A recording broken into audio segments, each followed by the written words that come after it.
la decisión del presidente andaluz, Moreno Bonilla, de suprimir el impuesto sobre el patrimonio. Estrictamente estamos hablando de una bonificación al 100%, porque no tiene competencia para suprimirlo, pero en términos prácticos es lo mismo. Ahora, esto que el socialismo quiere presentar como una decisión extemporánea, en realidad no solamente sigue el ejemplo de Madrid, sino que Madrid a su vez siguió el ejemplo de, por ejemplo, Suecia, Finlandia, Dinamarca, Alemania, Francia, Austria y muchos otros países europeos. De hecho, España es el único país de la Unión Europea que tiene un impuesto al patrimonio.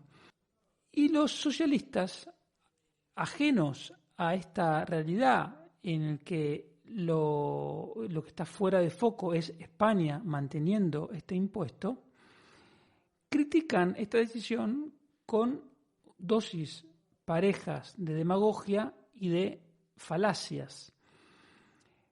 Por un lado, lo de siempre, dicen que es una medida que solo beneficia a los ricos y que por lo tanto eso va a quitar recursos para financiar los servicios sociales, entre comillas, de los pobres. Por otro lado, esto muestra la incoherencia ideológica total de los socialistas españoles, porque no olvidemos que ellos, supuestamente, promueven un modelo federal, que aunque nunca explicaron en qué se diferencia del modelo autonómico que tenemos, sí alcanzamos a entender, por la experiencia de países genuinamente federales como Estados Unidos, que una de las competencias que retienen los estados que conforman la federación es justamente la posibilidad de subir y bajar los impuestos. Entonces, los socialistas españoles, por un lado, dicen defender un modelo federal, pero por otro, atacan a una comunidad autónoma por ejercer su propia competencia. Hay que partir de la siguiente base. El impuesto sobre el patrimonio es doble o triple imposición o incluso más. ¿Por qué? Porque los patrimonios son el resultado de ahorros que proceden principalmente de salarios que ya pagaron IRPF o de dividendos que pagaron IRPF o de intereses que pagaron IRPF o de una compra-venta de algo que también pagó IRPF, pero es que además un patrimonio, al haber pasado de un padre a un hijo, por ejemplo, puede haber tenido que pagar también el impuesto de sucesiones, que esa es otra barbaridad que los socialistas defienden. Y también si se trata en el patrimonio, hay, por ejemplo, pisos o viviendas, también están pagando IBI. Entonces, ¿cuántas veces hay que pagar sobre el mismo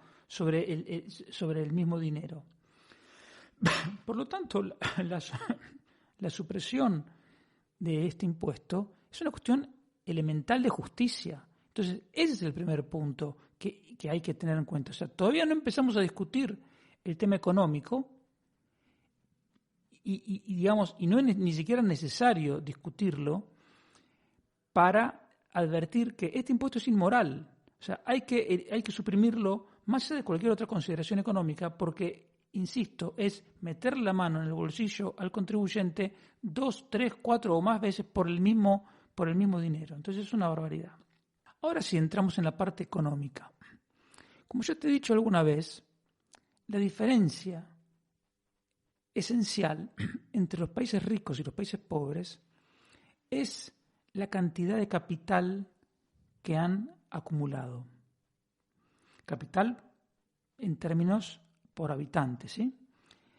El capital es la suma de las maquinarias, las infraestructuras, los ordenadores y todo lo que contribuye a potenciar el trabajo humano, es decir, a que una persona con el mismo esfuerzo produzca más. Y el capital, a su vez, surge de la acumulación del ahorro, porque si un autónomo quiere pedir un préstamo para comprarse una furgoneta, que sería aumentar el capital de la sociedad, no lo puede hacer si el banco no le puede dar un crédito si antes no hay un ahorro que financie ese crédito, por ejemplo.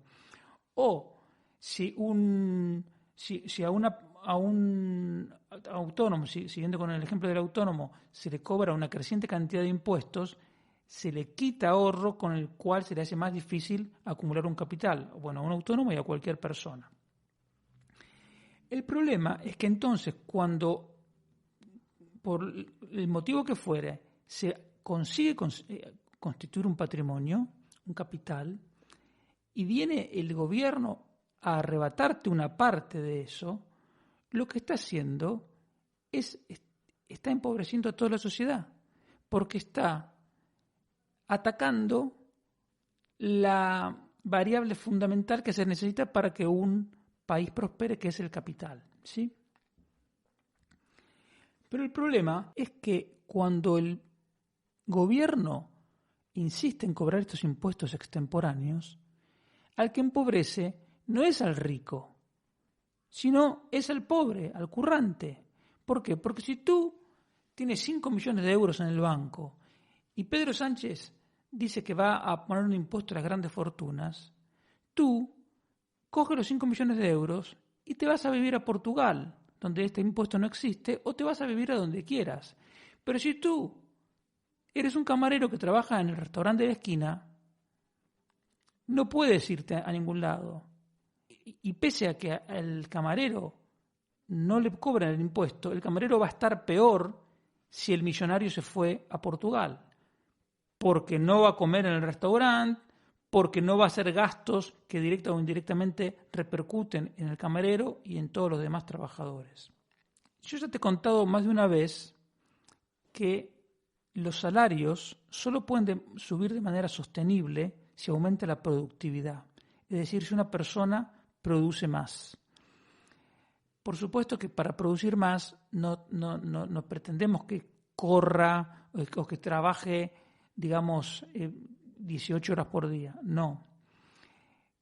La productividad viene aumentando, sobre todo desde la Revolución Industrial, porque fue cuando empezó a crecer el capital acumulado y entonces, en definitiva, el trabajo humano se vio apoyado por maquinaria. Y entonces, la misma persona que, por ejemplo, está en Sudán del Sur arando con un buey o con sus propias manos, esa misma persona viene a cualquier país europeo, trabaja con un tractor y es capaz de producir 1000 veces más. Eso es productividad. Por eso aquí puede ganar mucho más que en Sudán del Sur. Por lo tanto, cuando se ataca el capital, se ataca la base por la cual puede aumentar la productividad, que a su vez es la única forma de aumentar los salarios.